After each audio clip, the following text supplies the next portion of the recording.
The voices we long to hear right now are the ones that speak with courage and kindness, strength and wisdom, love and compassion. They're unafraid to speak the truth and talk about their own uncertainties and struggles. They make us feel seen and inspire us to become the best versions of ourselves. Our next speaker is that for all of us. It is my honor and privilege to introduce the former First Lady, Michelle Obama. Good evening, everyone. It's a hard time, and everyone's feeling it in different ways. And I know a lot of folks are reluctant to tune into a political convention right now, or to politics in general. Believe me, I get that. But I am here tonight because I love this country with all my heart. And it pains me to see so many people hurting. I've met so many of you. I've heard your stories.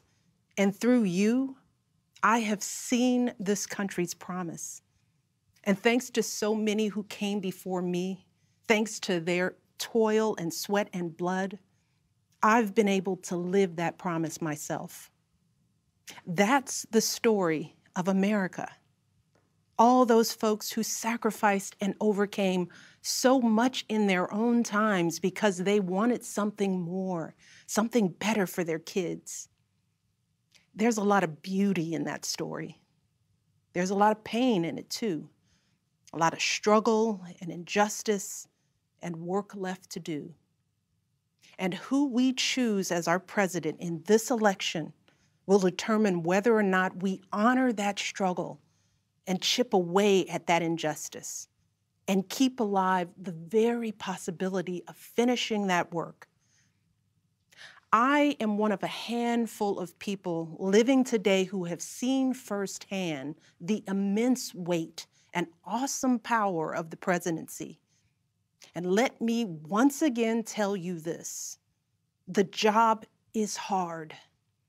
It requires clear-headed judgment, a mastery of complex and competing issues, a devotion to facts and history, a moral compass, and an ability to listen, and an abiding belief that each of the 330 million lives in this country has meaning and worth. A president's words have the power to move markets. They can start wars or broker peace. They can summon our better angels or awaken our worst instincts. You simply cannot fake your way through this job. As I've said before, being president doesn't change who you are. It reveals who you are. Well, a presidential election can reveal who we are too. And 4 years ago, too many people chose to believe that their votes didn't matter. Maybe they were fed up. Maybe they thought the outcome wouldn't be close. Maybe the barriers felt too steep, whatever the reason. In the end, those choices sent someone to the Oval Office who lost the national popular vote by nearly 3 million votes. In one of the states that determined the outcome, the winning margin averaged out to just 2 votes per precinct. 2 votes. And we've all been living with the consequences. When my husband left office with Joe Biden at his side, we had a record-breaking stretch of job creation. We'd secured the right to health care for 20 million people. We were respected around the world, rallying our allies to confront climate change. And our leaders had worked hand in hand with scientists to help prevent an Ebola outbreak from becoming a global pandemic. 4 years later, the state of this nation is very different. More than 150,000 people have died, and our economy is in shambles because of a virus that this president downplayed for too long. It has left millions of people jobless. Too many have lost their health care. Too many are struggling to take care of basic necessities like food and rent. Too many communities have been left in the lurch to grapple with whether and how to open our schools safely. Internationally, we've turned our back, not just on agreements forged by my husband, but on alliances championed by presidents like Reagan and Eisenhower. And here at home, as George Floyd, Breonna Taylor, and a never-ending list of innocent people of color continue to be murdered, stating the simple fact that a Black life matters is still met with derision from the nation's highest office. Because whenever we look to this White House for some leadership or consolation or any semblance of steadiness, what we get instead is chaos, division, and a total and utter lack of empathy. Empathy, that's something I've been thinking a lot about lately. The ability to walk in someone else's shoes. The recognition that someone else's experience has value too. Most of us practice this without a second thought. If we see someone suffering or struggling, we don't stand in judgment, we reach out. Because there, but for the grace of God, go I. It is not a hard concept to grasp. It's what we teach our children. And like so many of you, Barack and I have tried our best to instill in our girls a strong moral foundation to carry forward the values that our parents and grandparents poured into us. But right now, kids in this country are seeing what happens when we stop requiring empathy of one another. They're looking around wondering if we've been lying to them this whole time about who we are and what we truly value. They see people shouting in grocery stores, unwilling to wear a mask to keep us all safe. They see people calling the police on folks minding their own business just because of the color of their skin.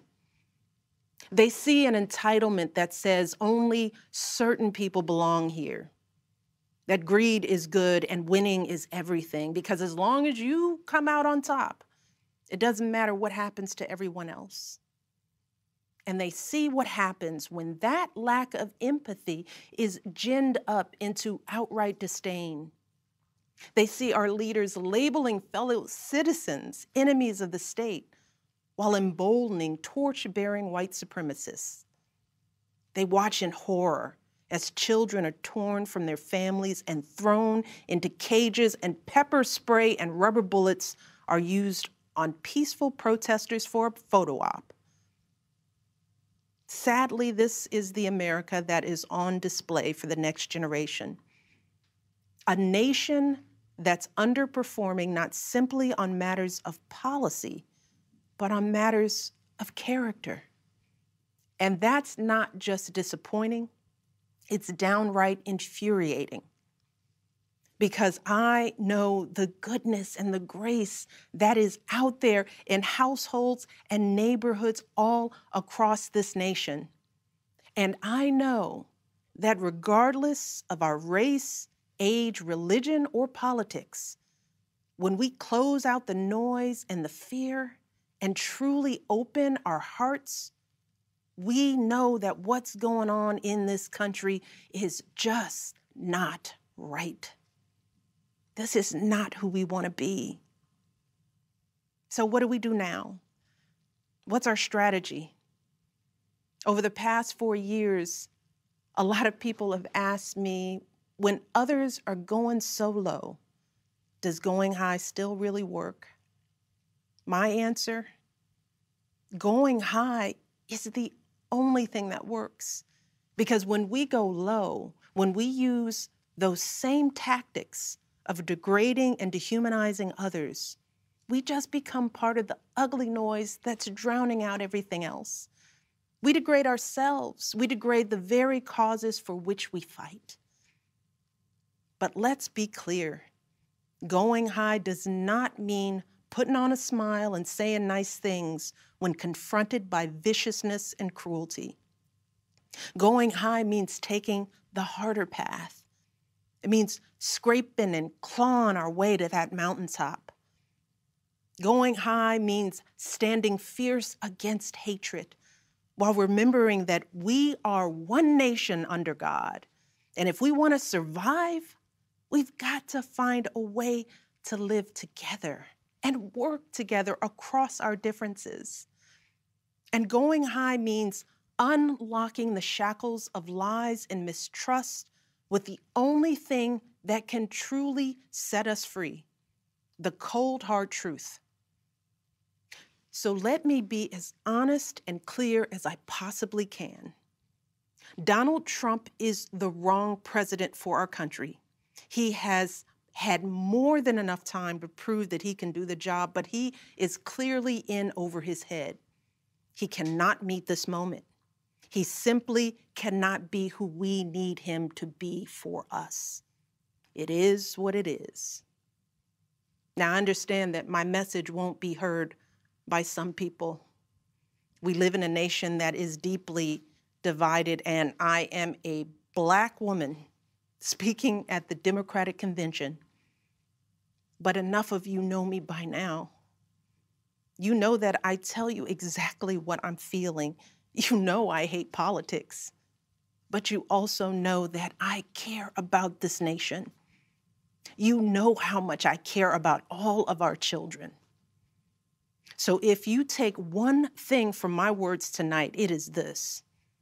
If you think things cannot possibly get worse, trust me, they can and they will if we don't make a change in this election.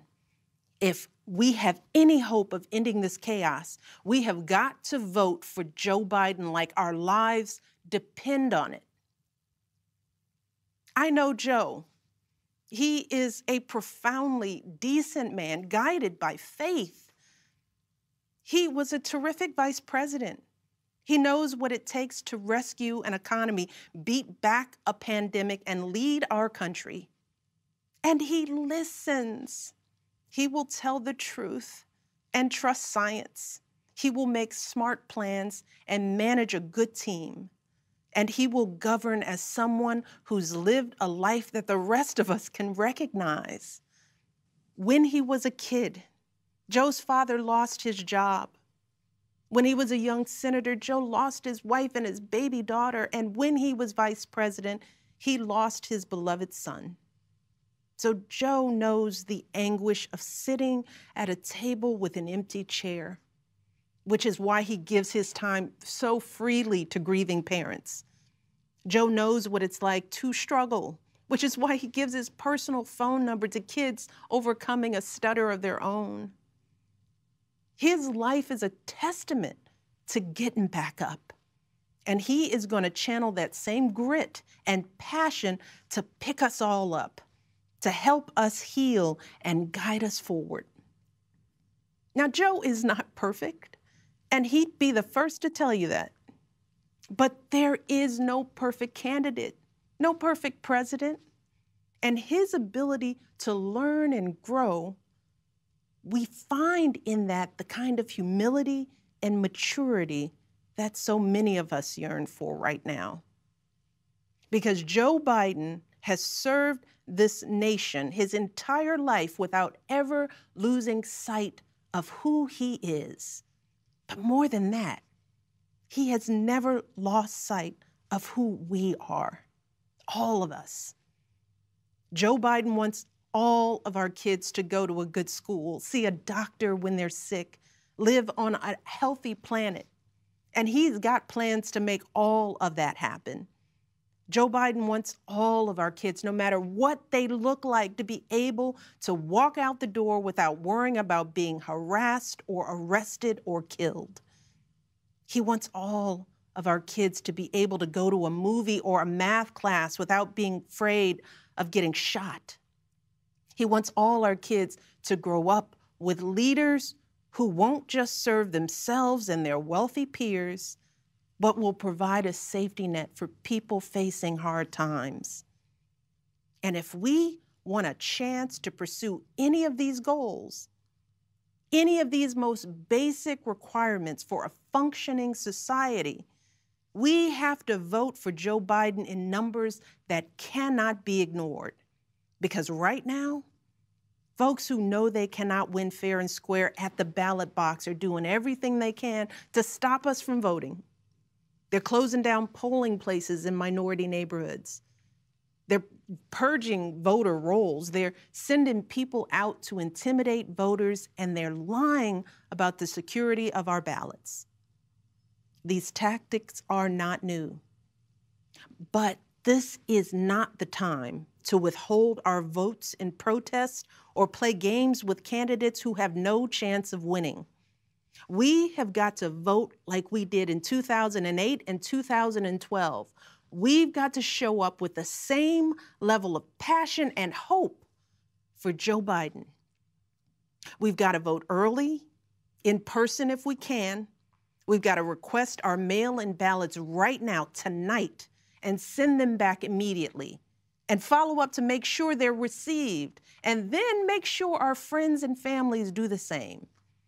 We have got to grab our comfortable shoes, put on our masks, pack a brown bag dinner, and maybe breakfast too, because we've got to be willing to stand in line all night if we have to. Look, we have already sacrificed so much this year. So many of you are already going that extra mile. Even when you're exhausted, you're mustering up unimaginable courage to put on those scrubs and give our loved ones a fighting chance. Even when you're anxious, you're delivering those packages, stocking those shelves, and doing all that essential work so that all of us can keep moving forward. Even when it all feels so overwhelming, working parents are somehow piecing it all together without childcare. Teachers are getting creative so that our kids can still learn and grow. Our young people are desperately fighting to pursue their dreams. And when the horrors of systemic racism shook our country and our consciences, millions of Americans of every age, every background rose up to march for each other, crying out for justice and progress. This is who we still are. Compassionate, resilient, decent people whose fortunes are bound up with one another. And it is well past time for our leaders to once again reflect our truth. So it is up to us to add our voices and our votes to the chorus of history, echoing heroes like John Lewis, who said, "When you see something that is not right, you must say something. You must do something." That is the truest form of empathy. Not just feeling, but doing. Not just for ourselves or our kids, but for everyone, for all our kids. And if we want to keep the possibility of progress alive in our time, if we want to be able to look our children in the eye after this election, we have got to reassert our place in American history. And we have got to do everything we can to elect my friend Joe Biden as the next president of the United States. Thank you all. God bless.